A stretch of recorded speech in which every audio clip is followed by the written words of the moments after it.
भोपाल में सड़क सुरक्षा को लेकर पुलिस ने एक बार फिर सख्ती दिखाते हुए डबल हेलमेट अभियान की शुरुआत की। राजधानी भोपाल में सड़क सुरक्षा को लेकर पुलिस ने एक बार फिर सख्ती दिखाते हुए डबल हेलमेट अभियान की शुरुआत की है। वहीं एडिशनल डीसीपी बसंत कोल ने मीडिया से बात करते हुए कहा कि अब 2 पहिया वाहन पर सवार चालक और पीछे बैठने वाला दोनों के लिए हेलमेट पहनना अनिवार्य किया गया है। वहीं एडिशनल डीसीपी ने कहा कि इसको लेकर हमने स्कूल कॉलेजों में भी एक अभियान चलाया है।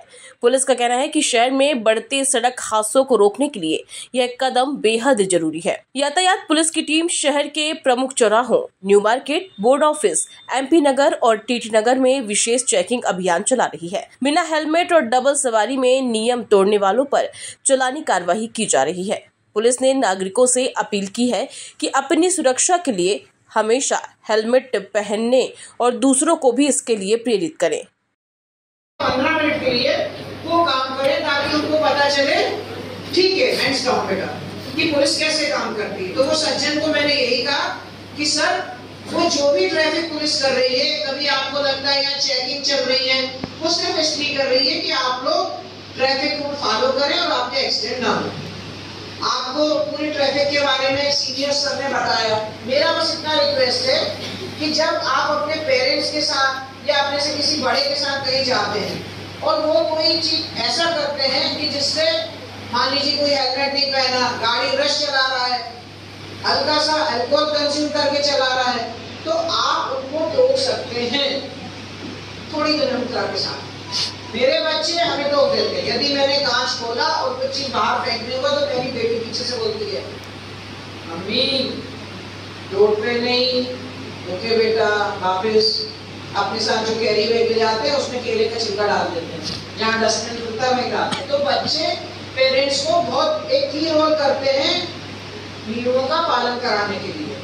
आप अपने स्कूल के बस में जाते हैं, ये ड्राइवर साहब बैठे हैं, यदि बच्चे को लगता है कि कोई ड्राइवर हल्का सा अल्कोहल कंज्यूम किया है या कुछ ज्यादा तेजी से चला रहा है, तो बोल सकते हैं भैया थोड़ा सा उस दिन आए थे, मैम आई थी, सर आए थे, हमने ट्रैफिक रूल फॉलो किया था।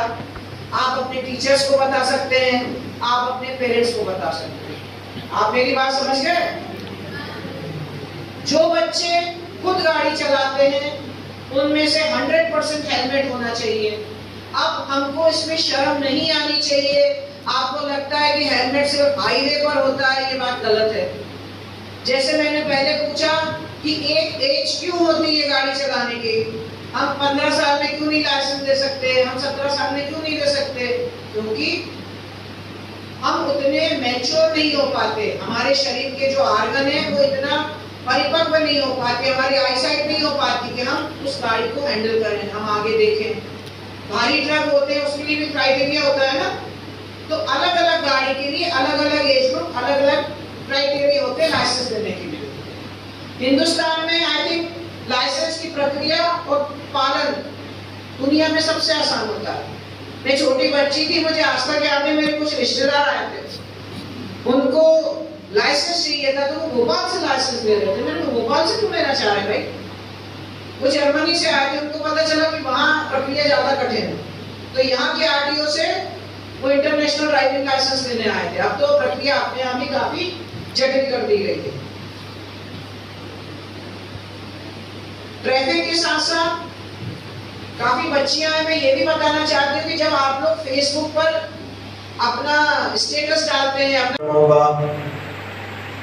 क्या करना है सड़क पर, क्या नहीं करना है, इसका भी जानकारी आपको होना चाहिए। जो नए बच्चे हैं और नई इंटरनेशनल विदेशी कंपनियों की गाड़ियां जो हमारे सड़क पर दौड़ रही हैं, होंडा है, हीरो होंडा है, अन्य हायाबुसा, जो भी गाड़ी 160 किलोमीटर प्रति घंटे रफ्तार वाली चलाना तो चाहते हैं। सड़कें बहुत अच्छी बन गई हैं, सड़क के पास में आपका स्कूल है, लेकिन वाहन की गति के साथ हेलमेट की जो आवश्यकता है उसके बारे में सोचते भी नहीं। लगाना तो लोग कभी कल्पना भी नहीं करते कि हेलमेट आपको लगाना चाहिए। जो भी सीखता बंदा वो रोड पे सीखता है, और वाहन का एक्सीलेटर भी एक शराब की तरह नशा है। बच्चों को लगता है कि मैं 40 फिर 60 हो जाऊं फिर 80 हो जाऊं। और इसका ताज़ा उदाहरण आपके 8 दिन पहले का है, जो आपकी स्कूल के पास रही 4 पहिया वाहन 5 पलटी खा करके पलटी है, और एक नया तरमाई बच्चा जो किशोर अवस्था 16 साल डबल हेलमेट भी अनिवार्य किया जा रहा है और सेशन भी चल रहा है उसको लेकर। जैसा कि आप जानते हैं, आपके माध्यम से लोगों को अवगत भी कराना चाहेंगे हम कि जो वाहनों के एक्सीडेंट होते हैं 2 पहिया वाहन के विशेष तौर पर सबसे ज्यादा संख्या में होते हैं, और उनमें मरने वालों की या गंभीर घायल होने वालों की संख्या युवा वर्ग की रहती है। वो युवा वर्ग जो है ना, थोड़ी सी लापरवाही से अपना सब कुछ खो बैठता है। हेलमेट हमेशा सुरक्षा कवच का काम करता है। शरीर का सबसे महत्वपूर्ण अंग जो है हमारा सिर है, उस सिर की बचाने के लिए हेलमेट अनिवार्य है। चाहे आगे बैठने वाला हो चाहे पीछे वाला हो, जब भी टकराएगा गिरेगा तो सिर के बल ही गिरेगा, टकराएगा। उसमें कोई चांस उसको नहीं मिलेगा कि वो अपने आप को संभाल ले। तो गंभीर चोट जब भी है सिर में लगेगी तो उसकी जो कहना चाहिए गोल्डन आवर्स अस्पताल तक पहुंचने का है, वो 10 से 12 मिनट का वो उससे निकलता जाएगा और ब्लीडिंग होती रहेगी और उसको अपनी जान से हाथ धोना पड़ती है।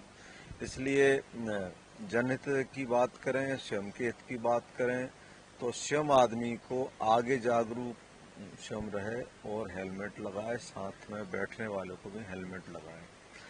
आपके माध्यम से एक बात और मैं कहना चाहूंगी कि हेलमेट पुलिस के चालान से बचने का साधन नहीं है, ना ही पुलिस को डर से हेलमेट लगाना चाहिए। सबसे पहली पुलिस होती है बच्चों की माँ और उनके पिता। जब भी बच्चे 2 पहिया वाहन की चाबी लेकर के घर से बाहर निकलें तो माता पिता की पहली जवाबदारी है कि वो बच्चों को या जो भी वाहन चला रहा है उसको हेलमेट हाथ में दे और घर से बाहर निकाल दे। इन्हीं बिंदुओं को लेकर के हम विभिन्न स्कूल, कॉलेज, इंस्टीट्यूट और चौराहों पर हेलमेट जागरूकता अभियान चला रहे हैं। विशेष तौर पर पीछे बैठने वाले के लिए हेलमेट लगाने की आवश्यकता क्यों है।